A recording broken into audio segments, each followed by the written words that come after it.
அஸ்ஸலாமு அலைக்கும் வரஹ்மத்துல்லாஹி வபரகாத்துஹ். அவருடைய தூதர் ஸல்லல்லாஹு அலைஹி வஸல்லம் சொன்னார்கள், பலமில்லாத, இந்த செய்தியை கேளுங்கள், உங்களுடைய உள்ளம் உறுதிப்படும். பலமில்லாத இறை நம்பிக்கையாளனை விட பலமுள்ள இறை நம்பிக்கையாளன் அல்லாஹ்விடத்திலே நேசத்திற்குரியவன். உடலாலும் சிந்தனையாலும் செயலாலும் பலமற்று வாழக்கூடிய ஒரு இறை நம்பிக்கையாளனை விட பலமுள்ள இறை நம்பிக்கையாளன் அல்லாஹ்விடத்திலே விருப்பத்திற்குரியவன். ஆனால் இருவரிடத்திலும் நலவுகள் உள்ளது. அல்லாஹுடைய தூதர் மேலும் சொன்னார்கள், ஏதாவது உலக காரியத்தில் நலவை நீங்கள் கண்டு அதை நீங்கள் பேராதரவோடு விரும்பினால் அதை தேடுங்கள் அல்லாஹ்விடத்தில், அதற்காக அல்லாஹ்விடத்திலே உதவி தேடுங்கள். ஒருபோதும் அந்த விஷயத்தில் நீங்கள் சோர்ந்து விடாதீர்கள்.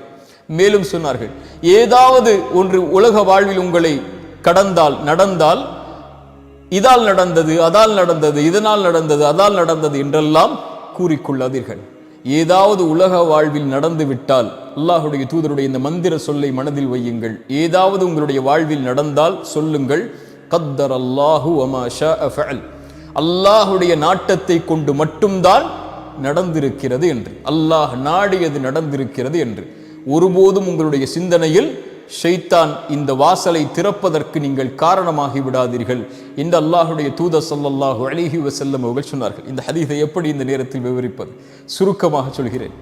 பலமில்லாத வாழ்வில் ஏதாவது சோதனைகள், சிரமங்கள், கஷ்டங்கள், பிரச்சனைகள், தொழிலில் தோல்வி, செல்வத்தில் தோல்வி, அல்லது அவன் விரும்பிய பெண்ணை திருமணம் முடிக்கவில்லை, அல்லது விரும்பிய ஒரு மணமகனை திருமணம் முடிக்கவில்லை, அல்லது நோய், அல்லது இழப்புகள், அல்லது உயிரிழப்புகள், இப்படி வாழ்வில் எது நடந்தாலும், அல்லது கல்வியில் தோற்றாலும், ஒரு விளையாட்டில் தோற்றால் கூட இன்றைய காலத்தில் பலரை பார்க்கிறோம், இருளில் உட்கார்ந்து கொண்டு அழுது கொண்டு, ஐயோ இப்படி நடந்து விட்டது, எப்படி வெளியேறப் போகிறேன், எப்படி வாழப்போகிறேன், எதற்கு எனக்கு இந்த உலக வாழ்க்கை என்று புலம்பிக் கொண்டு கண்ணீர் மலையில் மூழ்கி கொண்டு இன்னும் பலர் கோழைகளாக மாறி உயிரையே மாய்த்து கொள்ளக்கூடிய மனிதர்கள் வாழக்கூடிய இந்த உலகில் எது நடந்தாலும், எதை வாழ்வில் சந்தித்தாலும், எந்த இழப்புகளை தோல்விகளை வாழ்வில் கொண்டாலும், தங்களுடைய சிந்தனையாலும் உடலாலும் மனதாலும் எண்ணத்தாலும் செயலாலும் உறுதியோடு முன்னேறக்கூடிய இறை நம்பிக்கையாளர்களை அல்லாஹ் நேசிக்கிறார்.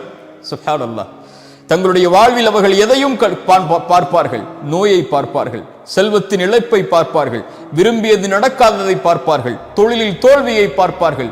ஆனால் அவர்களுடைய வாழ்வு முழுவதும் அல்லாஹுடைய நாட்டத்தை கொண்டு மட்டும்தான் இது நடக்கிறது. நான் இறை நம்பிக்கையாளன், நான் கவலை கொள்ளக்கூடாது. குர்ஆன் சொல்லுகிறது, இறை நம்பிக்கையாளன் ஒருபோதும் கவலை கொள்ள மாட்டான். கவலை ஷைத்தானுடையது. கவலையை கொண்டு ஷைத்தான் உள்ளத்தை உடைப்பான், அல்லாஹ்வை விட்டு அவனை தூரமாக்குவான். கவலை கொள்ள மாட்டான் இறை நம்பிக்கையாளன். பயம் கொள்ள மாட்டான். உலகமே அவனுக்கு எதிராக ஒன்று சேர்ந்திருந்தாலும் ஹஸ்புனல்லாஹ், அல்லாஹ் ஒருவன் போதுமானவன் என்று அவன் சொல்லுவான். கவலை கொள்ள மாட்டான், பயம் கொள்ள மாட்டான். அவனுக்கு குர்ஆன் சொல்லக்கூடிய செய்தியை மனதில் வைத்திருப்பான். கவலை கொள்ளாதே, பயம் கொள்ளாதே. அன்துமுல் அலௌன இன் குன்தும் முஃமினீன், நீங்கள் தான் உயர்ந்தவர்கள் முஃமின்களாக வாழ்ந்தால். எதிலும், இந்த உலக காரியத்திலும் தொழிலிலா நீங்கள் தான் உயர்ந்தவர்கள். இறை நம்பிக்கையாளராக இருந்து அல்லாஹ் அனுமதித்த வழியில் உங்களுடைய செல்வத்தை சேகரிப்பதற்கு நீங்கள் முன்னேறினால் இந்த உலகத்தில் இருக்கக்கூடிய எல்லோர்களையும் செல்வத்திலும் நீங்கள் முந்தலாம். உங்களுடைய முயற்சியை நீங்கள் அதில் வைத்திருந்தால், முஃமின்களாக வாழ்ந்தால். விளையாட்டிலா, தொழிலிலா, கல்வியிலா, அல்லது இந்த உலகத்துடைய எந்த காரியத்திலும் அடுக்கிக் கொண்டே போகுங்கள். நீங்கள் முன்னால் வந்தால்தான் நீங்கள் இறை நம்பிக்கையாளர்கள். ஏன்? நீங்கள் உறுதியோடு அல்லாஹுடைய நம்பிக்கையை உள்ளத்தில் வைத்திருப்பவர்கள். எல்லோர்களை விடவும் நீங்கள் மேன்மையானவர்கள். உங்கள் சமூகத்தில் வாழக்கூடிய மக்களில் யாரை நீங்கள் அருகில் வைத்திருந்தாலும் நீங்கள் தான் உயர்ந்தவர்களாக இருக்க வேண்டும். அதில் ஏன்? இறை நம்பிக்கையாளன் பலமுள்ளவனாக இருந்தால்தான் அல்லாஹ் அவரை நேசிக்கிறான் என்று அல்லாஹுடைய தூதர் ஸல்லல்லாஹு அலைஹி வஸல்லம் அவர்கள் சொன்னார்கள்.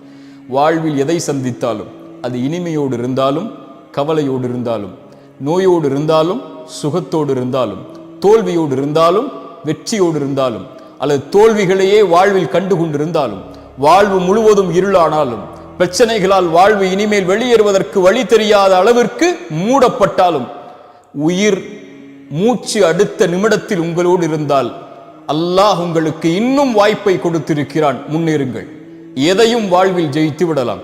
நான் உங்களை உள்ளத்தால் தட்டி எழுப்புவதற்குள்ள வார்த்தைகளை நான் சொல்லவில்லை. அல்லாஹ் குர்ஆனிலே சொல்லுகிறான், ஒருவன் முயற்சி செய்தால் அந்த முயற்சியுடைய பலனை பெற்றே தீருவான். அது உலக காரியத்திலும் சரி, மறு உலக காரியத்திலும் சரி. இந்த உலகத்தில் இருக்கக்கூடிய மனிதர்கள் முடிவை பார்க்கக்கூடியவர்கள். வெற்றி அடைந்தாயா என்பதைத்தான் பார்ப்பார்கள். அது ஒரு முஃமினுடைய இலக்கல்ல. ஒரு முஃமினுடைய இலக்கு எல்லா காரியத்திலும் முயற்சி மட்டும்தான். எல்லா காரியத்திலும் முழு மூச்சோடு உடலை தயார்படுத்துவதாக இருந்தாலும், உள்ளத்தை தயார்படுத்துவதாக இருந்தாலும், தன் குடும்பத்தை தயார்படுத்துவதாக இருந்தாலும், தன் செல்வத்தை தயார்படுத்துவதாக இருந்தாலும், தன்னுடைய சமூக அந்தஸ்தை உயர்த்துவதாக இருந்தாலும், ஈமானுடைய காரியங்களிலும் மறு உலக காரியங்களிலும் உலகத்தில் யார் அவர்களோடு வாழ்ந்தாலும் அதில் 10ல் 1 அவன் ஒருபோதும் வாழ்ந்து மடிய மாட்டான்.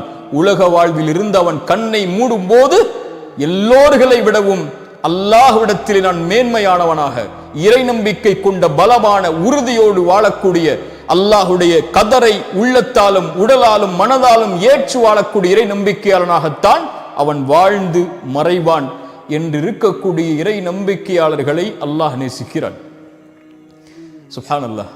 இந்த செய்தியை விவரித்துக் கொண்டே போகலாம். அல்லாஹ் எம்முடைய உள்ளத்தை உறுதிப்படுத்தட்டும். இப்படி பலமோடு வாழக்கூடிய இறை நம்பிக்கையாளர்களாக அல்லாஹ் எம்மை ஆக்கட்டும். மன உறுதியோடு உடலாலும் உள்ளத்தாலும் செயலாலும் சிந்தனைகளாலும் எண்ணத்தாலும் வாழக்கூடிய இறை நம்பிக்கையாளர்களை அல்லாஹ் நேசிக்கிறான், பலமில்லாத இறை நம்பிக்கையாளர்களை விட. அஸ்ஸலாமு அலைக்கும் வரஹ்மத்துல்லாஹி வபரகாத்துஹு.